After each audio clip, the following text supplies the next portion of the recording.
Salam sejahtera, Om Swastiastu, Namo Buddhaya, salam kebajikan. Tabe selamat linggur halatai, salam sujud karenda malempang, adil ka talino bajuramin kasaruga basengat kajubata. Hari ini kita akan belajar bersama mengenai keselamatan dan kesehatan kerja atau yang dikenal dengan K3. Topik ini sangat penting karena berkaitan langsung dengan keselamatan jiwa, kesehatan, dan berlangsungnya produktivitas kerja. Saya akan membahas mengenai pemahaman dasar dan pentingnya keselamatan dan kesehatan kerja, kemudian jenis dan bahaya, risiko, alat pelindung diri, sistem manajemen K3, budaya K3, peran individu, dan contoh kasus.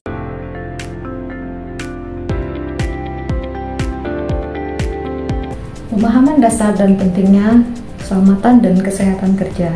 Keselamatan dan kesehatan kerja adalah kegiatan yang bertujuan untuk melindungi dan menjamin keselamatan dan kesehatan kerja tenaga kerja melalui pencegahan kecelakaan dan penyakit akibat kerja. Mengapa sangat penting? Karena setiap individu berhak untuk bekerja dengan aman, sehat, dan nyaman, terhindar dari resiko yang membahayakan jiwa.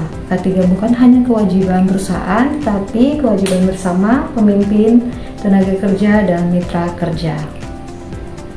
Keselamatan kerja berfokus pada pencegahan kecelakaan melalui identifikasi bahaya, penilaian risiko, dan penerapan tindakan pengendalian. Kemudian kesehatan kerja yang itu berfokus pada pencegahan penyakit akibat kerja melalui pemeriksaan kesehatan pekerja, pengendalian risiko, dan lingkungan kerja, serta penerapan tindakan higienis. Kemudian tujuan ketiga itu untuk menciptakan lingkungan kerja yang aman, sehat, dan nyaman bagi pekerja dengan meningkatkan produktivitas dan kesejahteraan.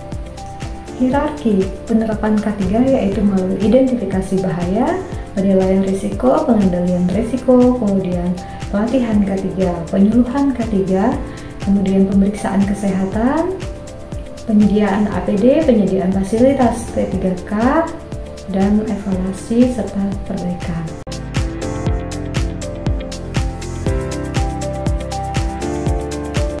Jenis bahaya dan risiko keselamatan dan kesehatan kerja.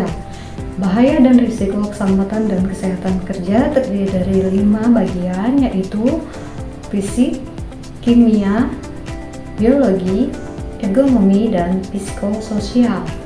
Bahaya fisik yaitu bahaya kebisingan yang menyebabkan gangguan pendengaran dan stres, kemudian bahaya getaran yang dapat menyebabkan gangguan pada sistem saraf dan otot, kemudian bahaya pencahayaan dapat mengganggu penglihatan dan sakit kepala, kemudian bahaya radiasi yang dapat menyebabkan masalah kesehatan seperti kanker dan penyakit lainnya, kemudian bahaya temperatur ekstrim yang dapat menyebabkan heat stroke, hipotermia, atau masalah kesehatan lainnya.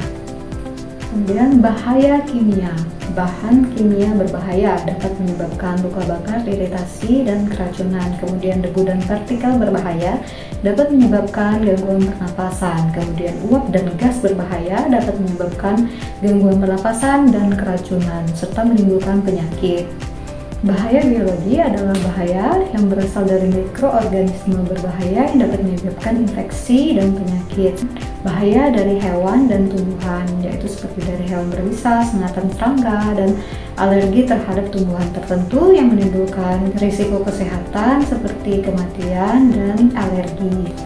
Selanjutnya, bahaya ergonomis, yaitu posisi kerja yang tidak netral, yang menyebabkan cedera otot, sakit punggung, dan masalah sendi. Kemudian gerakan yang berulang dan repetitif yang menyebabkan cedera tendon dan saraf. Kemudian bahaya akibat beban kerja yang berlebihan sehingga menyebabkan cedera punggung dan cedera lainnya.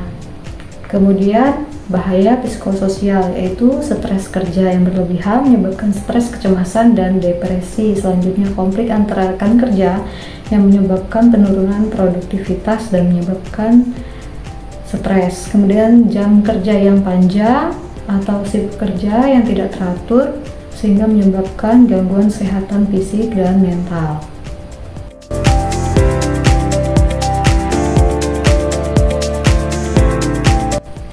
Alat pelindung diri atau APD K3 adalah perlengkapan yang digunakan untuk melindungi pekerja dari risiko dan bahaya yang terjadi di lingkungan kerja. Penggunaan APD ini merupakan bagian penting dari keselamatan dan kesehatan kerja untuk mencegah cedera dan penyakit akibat pekerjaan. Jenis-jenis dari APD sesuai dengan fungsinya. Pelindung kepala yaitu helm, pengaman, topi digunakan untuk melindungi kepala dari benda jatuh dan dari benturan atau paparan lingkungan. Kemudian pelindung mata dan wajah digunakan untuk melindungi mata dan wajah dari percikan bahan atau debu. Kemudian pelindungan telinga atau earmuff digunakan untuk melindungi pendengaran dari kebisingan yang berlebihan. Kemudian pelindungan pernapasan yaitu berupa masker dan respirator digunakan untuk melindungi dari gas ataupun asap berbahaya dan dari partikel berbahaya. Kemudian pelindung tangan atau sarung tangan digunakan untuk menghindari dari luka bakar dan goresan atau bahan kimia yang berbahaya. Kemudian pelindung kaki atau safety shoes digunakan untuk melindungi dari benda tajam, benda jatuh, dan kimia. Kemudian pakaian pelindung atau rompi reflektif digunakan untuk perlindungan dari percikan bahaya. Kemudian alat pelindung jatuh perorangan berupa harness atau tali pengaman untuk melindungi pekerja di ketinggian.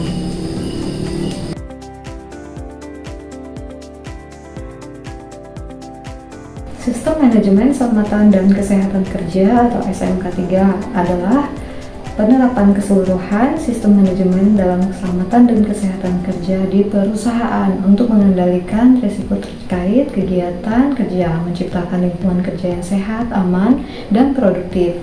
Kemudian SMK3 ini mencakup kebijakan, prosedur, standar, dan catatan yang terkait dengan keselamatan dan kesehatan kerja serta mengintegrasikan aktivitas K3 ke dalam proses bisnis.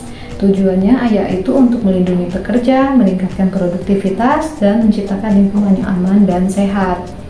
Unsur-unsur dari SMK3 ini yakni kebijakan K3, perencanaan, penerapan dan pelaksanaan, kemudian pemeriksaan dan tindakan perbaikan, selanjutnya jalan ulang manajemen. Perusahaan wajib menerapkan SMK3 terutama bagi perusahaan yang memiliki jumlah pekerja tertentu dan bergerak di sektor yang berisiko tinggi, kemudian melibatkan pekerja dan pihak terkait dari proses penerapan dan pemeliharaan SMK3.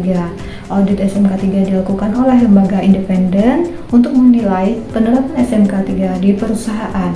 Manfaat penerapan SMK3 di perusahaan yaitu untuk perlindungan pekerja, peningkatan produktivitas, pematuhan hukum, pengendalian biaya, dan peningkatan citra perusahaan.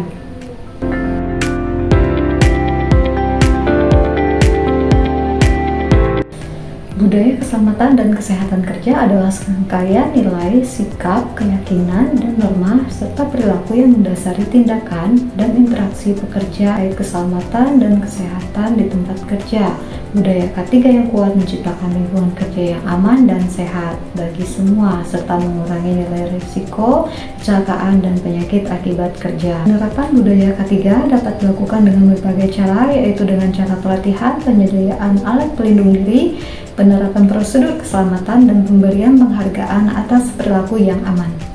Perbedaan antara iklim K3 dan budaya K3. Budaya K3 bersifat stabil dan mendasar, sementara iklim K3 itu lebih dinamis sesuai dengan kondisi saat itu. Budaya K3 contohnya itu saling mengingatkan antara rekan kerja, tidak bekerja apabila merasa tidak aman, melaporkan potensi bahaya. Budaya ini harus dilakukan dari level atas hingga level bawah sehingga terjaga secara konsisten.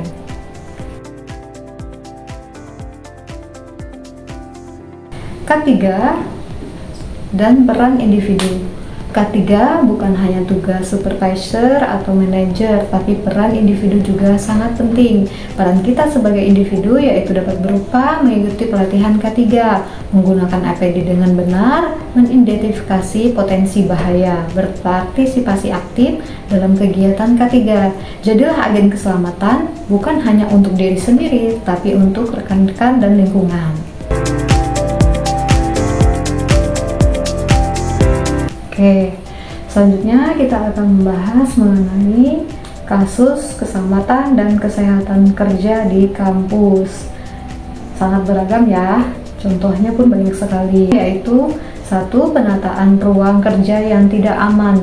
Masalahnya seperti kabel listrik yang berantakan, penetapan alat pemadam api ringan atau APAR yang tidak sesuai, atau kondisi tangga darurat yang tidak memenuhi standar. Jadi dampaknya resikonya tersandung dan kebakaran atau kesulitan evakuasi saat terjadi bencana. Selanjutnya, kecelakaan kerja.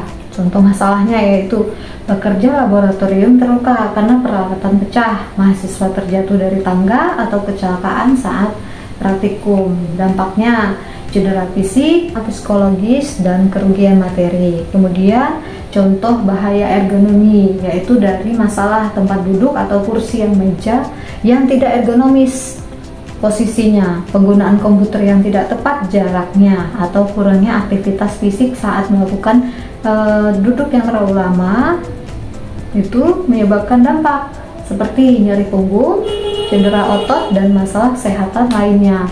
Kemudian kurangnya pelatihan K3, masalahnya pekerja atau mahasiswa tidak memahami prosedur keselamatan dan saat menggunakan peralatan tertentu dalam situasi darurat. Dampaknya yaitu kesalahan dalam penggunaan peralatan, lambatnya respon saat terjadinya kecelakaan, dan peningkatan risiko cedera. Untuk mengatasi masalah ini diperlukan yaitu penyuluhan dan pelatihan seperti yang saat ini kita lakukan, yaitu memberikan pelatihan atau penyuluhan pemahaman serta edukasi mengenai keselamatan dan kesehatan kerja.